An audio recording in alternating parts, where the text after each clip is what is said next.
쿠팡은 판매할 제품을 선정하는 쿠팡만의 기준이 정해져 있습니다. 제품을 선정하는 다양한 기준, 그 기준 중에 대표적인 기준은 바로 입니다.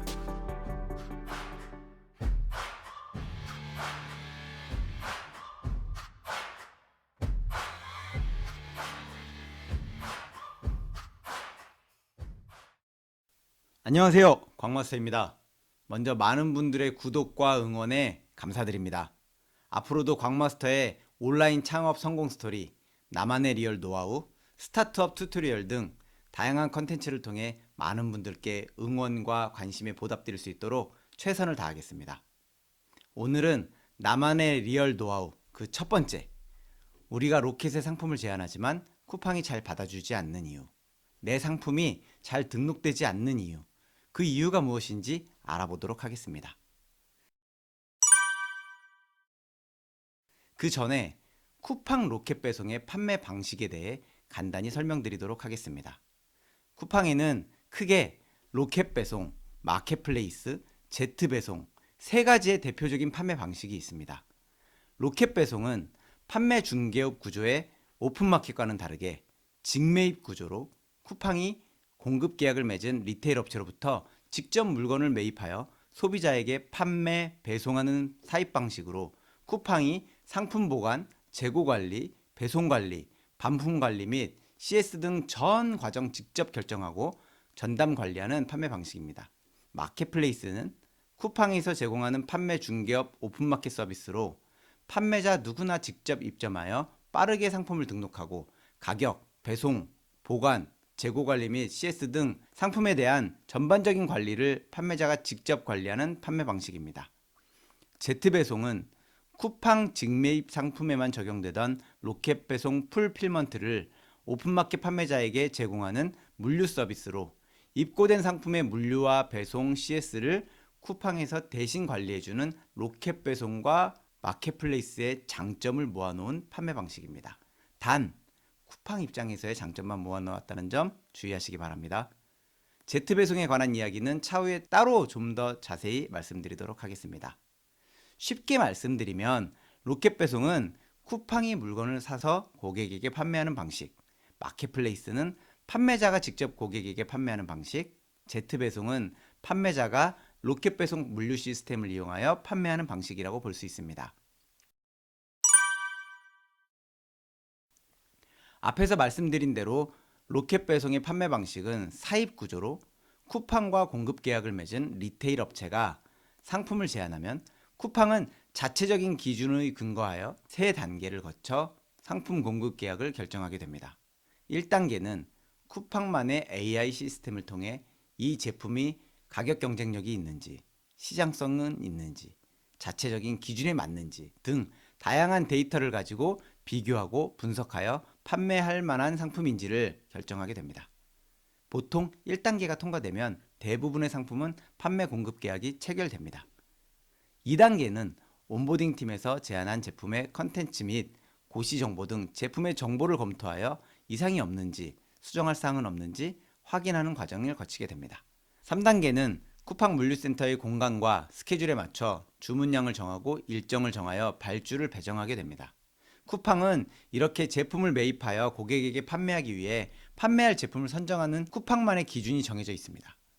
제품을 선정하는 다양한 기준, 그 기준 중에 대표적인 기준은 바로 쿠팡만의 매입 정책입니다.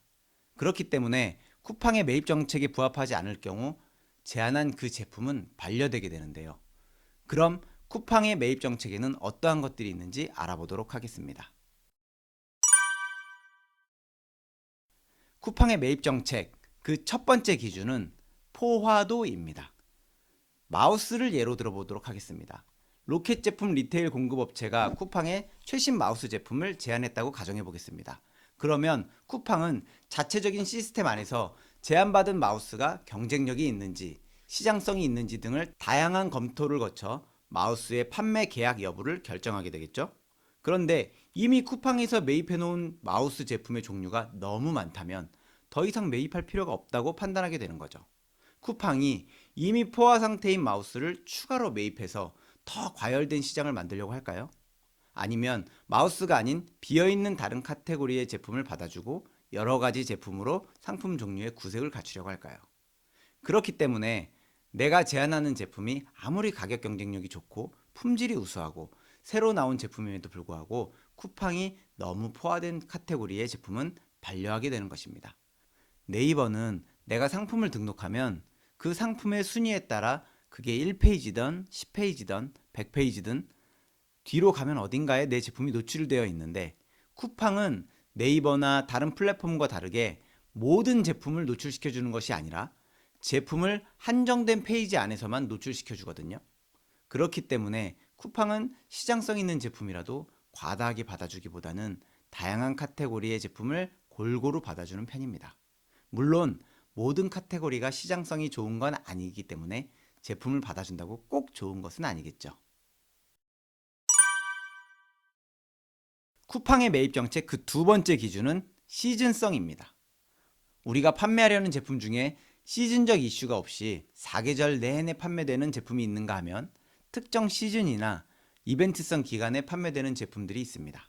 예를 들어 5월 어린이날을 위한 장난감, 문구류, 어버이날을 위한 카네이션, 효도 선물, 스승의 날의 선물 등 명절이나 휴가철, 발렌타인데이, 빼빼로데이, 크리스마스 등 각각의 시즌에 필요한 상품들이 있겠죠? 우리가 판매하고자 하는 제품의 시즌성 유무를 판단하여 시즌 제품일 경우 적절한 제한 시기가 있다는 거죠. 예로 강아지 매트와 전기 모기채를 검색해 보겠습니다. 강아지 매트의 경우 특별한 시즌성 없이 사계절 내내 검색되고 있는 걸 확인하실 수 있습니다. 반면 전기 모기채의 경우 6월부터 8월에 판매량이 월등하게 높은 걸 볼 수 있죠. 근데 우리가 이 시기에 쿠팡에 전기 모기채를 제안한다면 그럼 쿠팡이 받아줄까요? 앞으로 6개월 이상 판매가 되지 않을 제품이라는 건데 이 부분을 AI가 모를까요? 그렇다면 이 제품은 언제 제안하는 게 괜찮을까요? 바로 이 기간대겠죠. 하지만 이 기간대도 상품을 받아주긴 합니다. 왜냐? 최근 판매량이 늘어났기 때문이죠. 우리가 시즌 제품을 제안해도 정작 시즌 때는 받아주지 않다가 시즌이 다 지나고 난 후에 제안한 제품을 받아주는 경험을 많이 하게 되는데요. 그런 걸 보면 쿠팡의 AI 시스템도 그리 똑똑한 것 같지는 않습니다. 하지만 이때 제안한 제품은 1년간 판매가 되지 않다가 내년 이 시즌 때쯤 판매가 시작되는데 정작 내 제품들의 추가 재고를 구하려고 해도 이미 한 해가 지난 제품들이라 구하기가 어렵거나 쿠팡에 장기간 악성 재고로 남아있게 되어 오히려 좋지 않은 결과를 초래하게 될 수 있습니다. 이런 시즌성은 네이버 데이터랩이나 판다랭크, 아이템 스카우트 등 1년간의 검색 추이 그래프를 통해 확인하실 수 있습니다.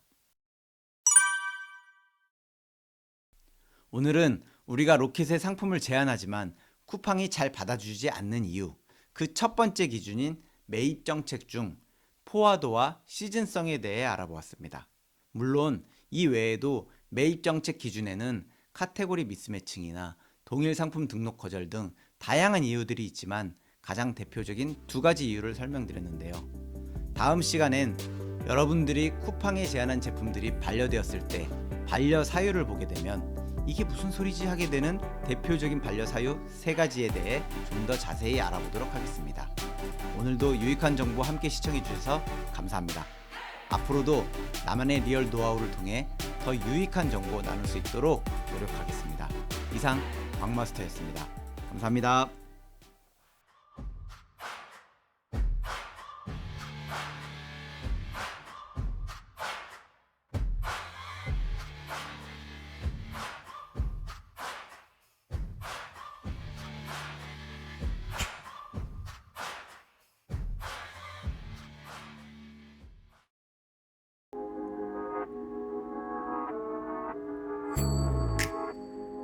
나만의 리얼 노하우 K는 녹음이야. 광마스터의 돈방석 1열.